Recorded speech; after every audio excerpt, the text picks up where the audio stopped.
Ini pasti bakal jadi teamfight jangka panjang yang menarik.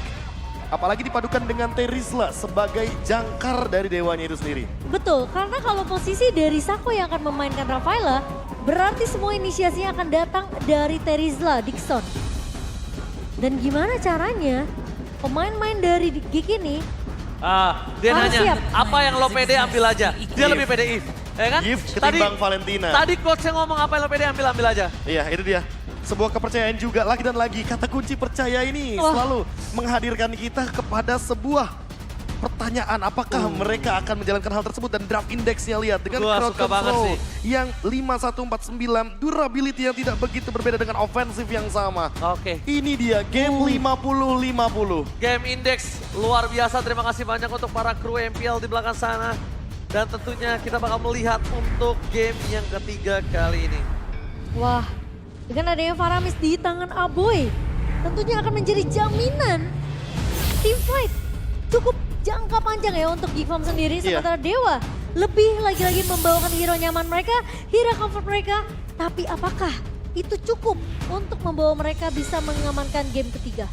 Oke, it's okay, memang belum ada match point di tangan dari kedua belah tim.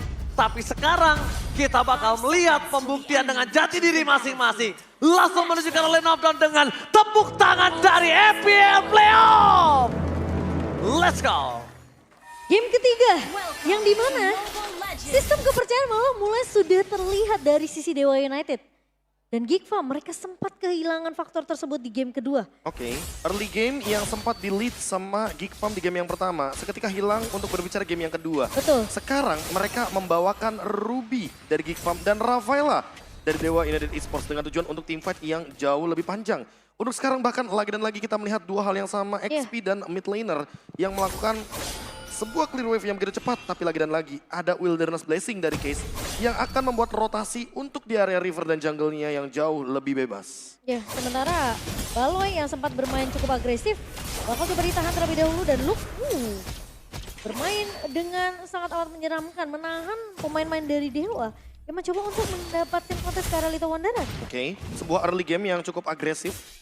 Berperan sedikit proaktif dari Luke dengan rotasinya karena dia juga membawakan Quantum Charge ditambah dengan Festival of Blood dan tujuan dari Retribution untuk melakukan engage dari early game memaksa Flicker untuk keluar sepertinya. Sakit lu ternyata ya. Agak lumayan sakit dan bahkan agak cukup ketar-ketir lihat adanya Geek Farm mendapatkan 4 suara kembali dari para caster.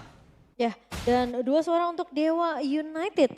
Karena Dixon harus sedikit menahan gempuran yang dibawakan oleh Luke di area bawah. Oke, adu poking damage di early game yang menurutku juga cukup bijak dari Dixon karena dia juga bawa Brave Smite. Gak perlu takut sama Luke-nya walaupun damage-nya mungkin lebih tinggi, tapi backup yang begitu cepat pun hadir dari Dewa United Esports dengan tujuan agar XP laner mereka tetap bisa melakukan setup di arah turtle-nya nanti. Ya, kalau aku ngelihat di game pertama Luke sangat amat menyebalkan dengan Yuzongnya. Di game kedua Sacho dengan Chongnya. Di game ketiga ini siapa yang bakal mainin perannya nih?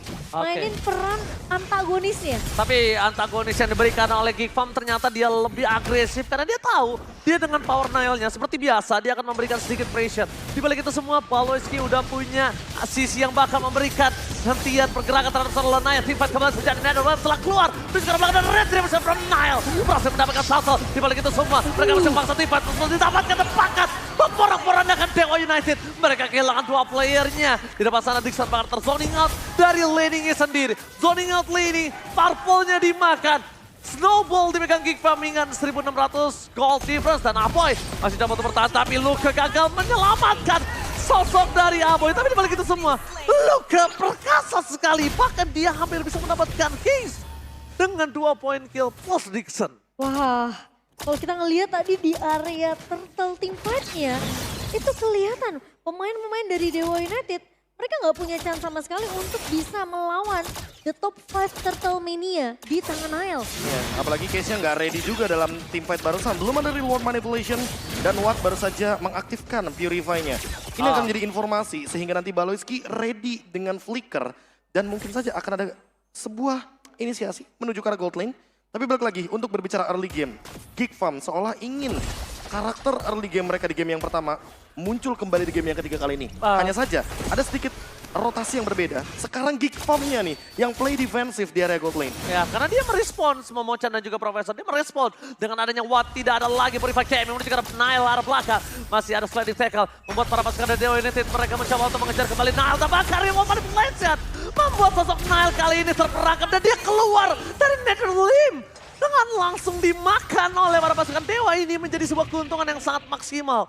Mereka mendapatkan Nile di depan sana, Momochan. Ya, terkena efek Molten Side sehingga ngebuat Nile harus tertarik kembali lagi ke dalam lingkaran yang sudah dibuka oleh Case. Oh my god, time of Venom keluarkan menuju ke arah Super Out Supriyadi. Dia bisa terobos dan bahkan Luka is coming. Double kill. Lihat, tinju di balas pawan. Benjol dua pemain dari Dewa United di arah top lane dan bahkan monyok begitu saja, Momochan. Wah, sekarang problem kedua ternyata kembali lagi Luke yang benar-benar mengganggu. Cukup menyebalkan dengan Pakitonya. Permainan gunting dan bahkan permainan yang cukup agresif. Karena dia memiliki damage yang tidak bisa ditahan bahkan oleh pemain-pemain Dewa United.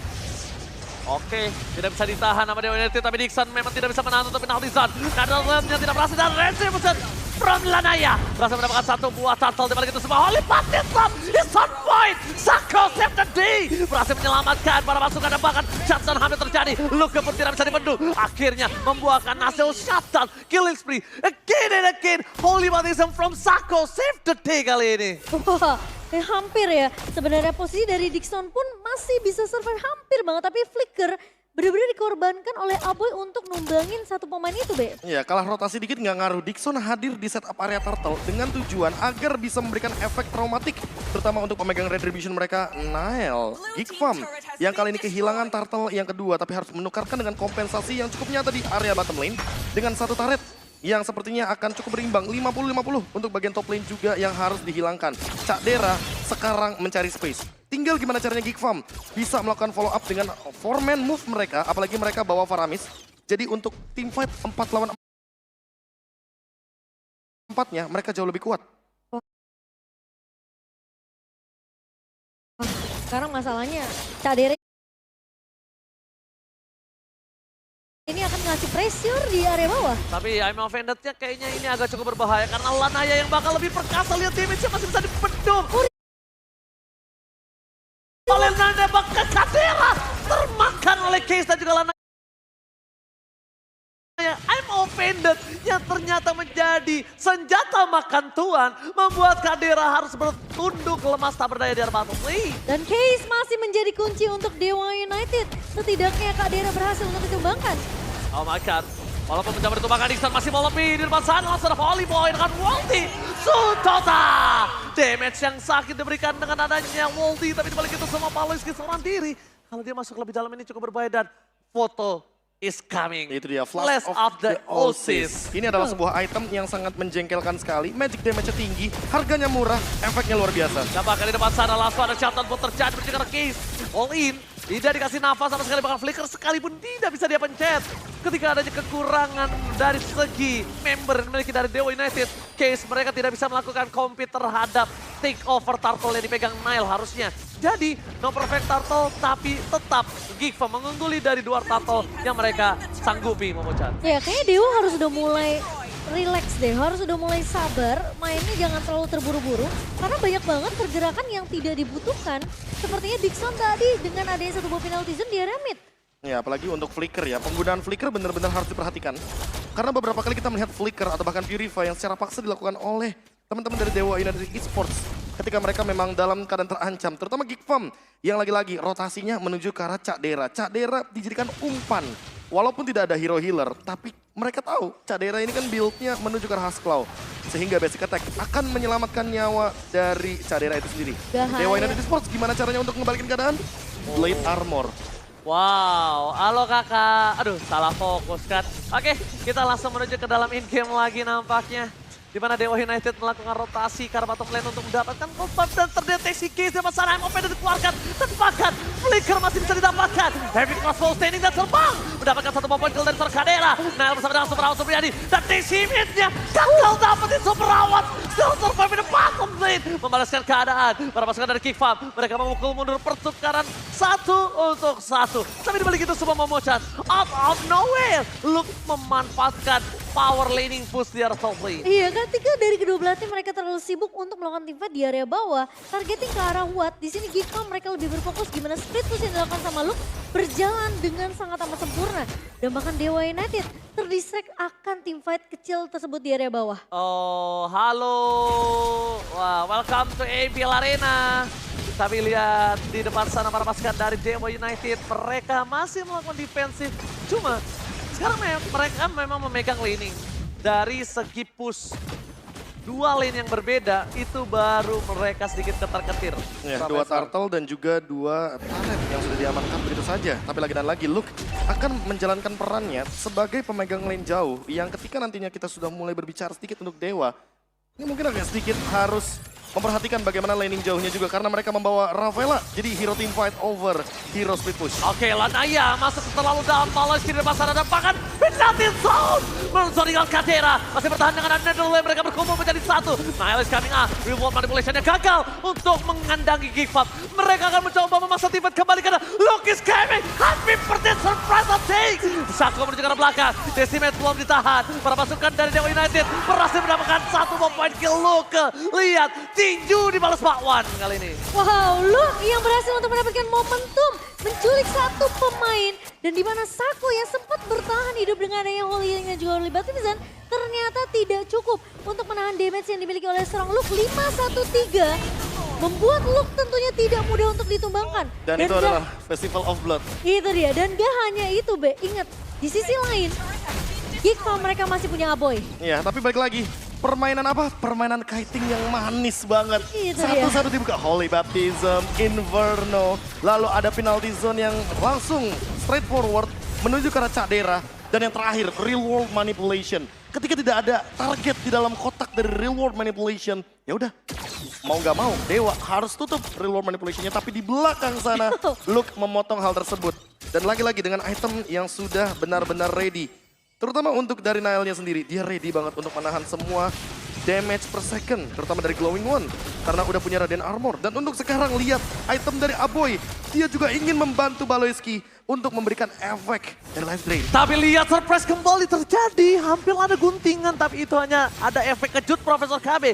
Karena teamfight yang sesungguhnya mungkin akan ada berada di arah bottom lane. Kalau kata Luke mungkin bercanda kali ya. Bercanda, ngagetin aja, efek kejut. Efek kejut yang cukup membuat ketar-ketir ya dari sisi Dewa United Esports. Dan sementara Lord sudah mulai digiring di area bawah dan Lanaya. Oke, Lanaya kali ini terperangkap by movement dan flicker. Baloyski berhasil menangkap Dixon. Decimate is on point. Tertanam dan menghujam jantung dari seorang Dixon. Nile masih balap di daerah belakang seberapa Supriyadi.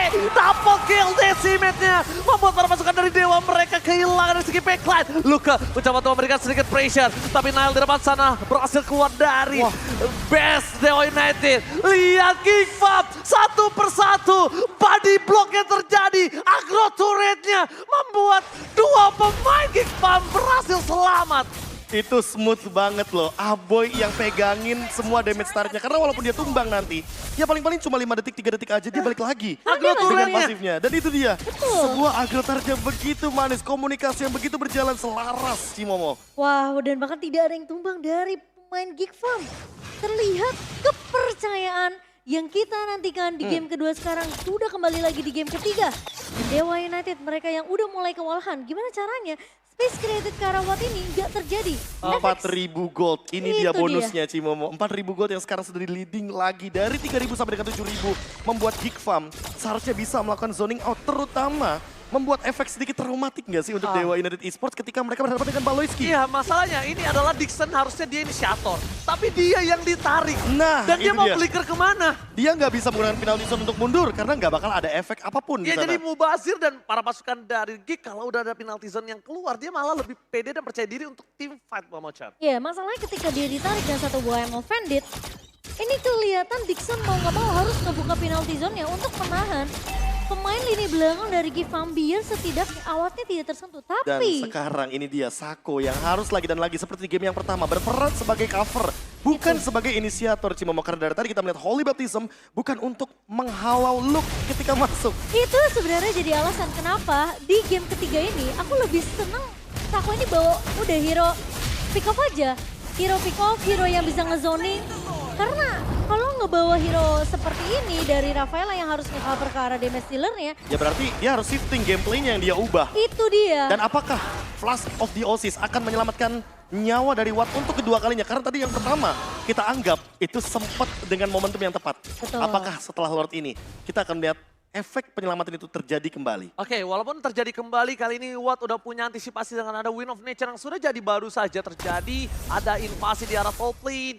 Dia coba dapetin satu buah turret, tapi di arah bottom lane-nya mereka masih bertahan dan begitu saja. Sampai Aboy bisa mendapatkan satu sosok, atau bahkan Poloski. Dua inisiator yang mereka pegang, Heavy Crossbow ini dan terbang setelah dikeluarkan dari Kadera. Poki damage terjadi, percikan super out Supriyadi. Lihat volleyball yang diberikan, membuat para pasukan dari Dewa berhasil selamat dari invasi Lord yang cukup perkasa. Dua turret masih dipegang, dia kehilangan satu buah turret di arah top lane, tapi nampaknya itu bukan sebuah masalah selama masih defense dan Aboy gagal mendapatkan super awat. Wow, dan kali ini Dewa United mereka masih bisa melakukan defense. Namun Luke sepertinya sudah mulai bersiap dengan immortality di tangan lagi. Kalau misalnya aku bilang dia maksa di arah bottom lane sekarang, ini malah yang ada mereka dibalikin keadaannya. Mereka masih ada terlalu kuat dengan Sako, mereka masih punya Purify dari Awat, masih ada Real World Manipulation, Iya. Best Turret masih dipegang, kecuali Paloyski bisa narik satu, siapapun itu. Oke, tapi Luke Belum ada sih. Belum ada? gerakan? Belum ada, dan kali ini gerakan terjadi. Another telah dikeluarkan, Amo Vendet membuat Lana yang terperangkap di depan sana, dan bahkan Awat versus Long, masih bertahan Holy Baptism-nya miss. Pasukan dari Gifam mereka gagal ditumbangkan satu playernya. Kadera, Wind of Nature is on point. wow. Udah bisa untuk one by one situation, tapi kasusnya sekarang Watt gak punya Purify, Watt gak punya Wind of Nature. Dan atau- peranan Sako penting banget ya, Be ya? Iya, penting. Sepenting Gila itu ketika Wattnya sendirian. Itu dia. Lagi dan lagi kita harus bilang bahwa shifting permainan dari initiator ke cover ini harus cepat dilakukan oleh teman-teman dari Dewa. Sebelum nantinya terlambat, apalagi nggak ada Wind of Nature. Apakah Wind of Nature-nya diubah nih untuk jadi Rose Gold Meteor? Menurutku nggak secepat itu juga. Karena mau nggak mau butuh timing lagi. Dan dia lebih membutuhkan Wind of Nature. Karena apa? Karena ada Martis dengan physical damage, walaupun ada true damage juga di sana. Dan tidak ada perubahan sama sekali. Wind of Nature masih ada di tangan Watt hanya saja. Ini dia Legend Sword yang mungkin akan dia jadikan menuju ke arah Malefic Roar. Agar nantinya permainan front to back bisa dijalankan. Dan perlu diingat, Dewa United Esports dengan draft seperti ini, mereka benar-benar ingin melakukan gerakan elit menuju ke arah late game. Agar nantinya permainan Teamfight 5 dengan Holy Healing dari Rafaela, ini bisa maksimal. Athena Shield menjadi salah satu penutup kayaknya dari Dixon, agar nanti tidak ada burst lagi nih dari Aboy-nya. Oke. Masalahnya kalau misalnya memang Dewa mau membawakan permainan yang elit, inisiasinya ini ingat loh cuma dari Dixon. Dan itu harus di follow up dengan adanya Ritual Manipulation, dengan adanya Inferno, dengan adanya Sako bawa Holy Healing untuk nge-cover dari sisi Watt-nya. Dan Watt gak boleh sampai terpick off. Oke, Dixon dengan satu penalty zone-nya, apakah dia akan merelakan flickernya menuju ke arah backline? Agar nanti teman-teman dari Dewa United Esports juga bisa membuka teritorial dari Reward Manipulation-nya. Sehingga Case bisa pegang kendali team fight-nya. Karena dari tadi lihat damage deal-nya aja dipegang sama Aboy dan Balewski. Oh, Hill. Tapi sepertinya hanya mengambil map control aja dari Baloyski. Free Dan Lord, Free. Free Lord ini. Free Lord. Free Lord. Ketika Dewa udah tarik mundur itu udah Free Lord harusnya. Dan kalau ngelihat dari Lanaya yang one by one dengan Luke, ini punya power dimenangkan Lanaya sih. Cuma kalau Luke dan Lanaya bedanya satu skill escape mechanism-nya punya, yang satu enggak. Iya. Jadi pertukaran juga tidak cukup adil, Momo-chan. Benar-benar. Dan kayaknya terlalu membuang waktu gak sih ketika terlalu berfokus sama Luke yang masih punya immortality dan ngasih space justru ke arah Cak Dera untuk ngasih dealing damage. Oke. Si Kerenail ini emang benar-benar nyebelin untuk super awat lebih tepatnya. Cukup setuju dengan apa yang Ranger Mas bilang karena ini merupakan sebuah kenangan tersendiri bagi Super Supriyadi. Tapi lagi dan lagi, winning condition dari Geek Farm ada dari bagaimana cara endgame mereka, targeting mereka, dan lebih tepatnya dive in mereka menuju ke arah Watt. 2 flicker ready, 2 sprint ready, retribution juga mungkin akan dia keluarkan. Dewa United Esports tinggal memanfaatkan Case sebagai high ground defendernya agar bisa melakukan winning condition. Oke, Case kita lihat dia masih ada di belakang. Reward Manipulation belum dibuka tapi depan sana. Knowledge Cave flickernya Fnatic. Reward Manipulation udah dibuka oleh Case. Netherlands juga menjadi sebuah penghambat. Tapi para pasukan dari Dewa mereka bakal coba dihajar dari arah belakang ke Case. Target utamanya berhasil didapatkan. Decimate menghujam jantungku. Para pasukan dari Dewa United mereka nggak punya lagi di sana adanya high ground defender. Mereka langsung menuju ke arah base-nya. Nggak peduli apapun yang terjadi. Bagi Davis terjadi menuju ke arah super awal. Berada di penalti zone-nya Fnatic. Polisi terperangkap masih ada immortality tapi Luka membuat Nixon mundur ke arah belakang dan ini bencana. Wipe out terjadi. Membuat game ketiga di tangan Geekfam for real. Jati diri Geekfam kembali hadir dan membuat para pasukan dari Dewa bertekuk lutut. Case yang hilang menjadi pemain yang ditargetkan terlalu bisa dibilang nggak bisa.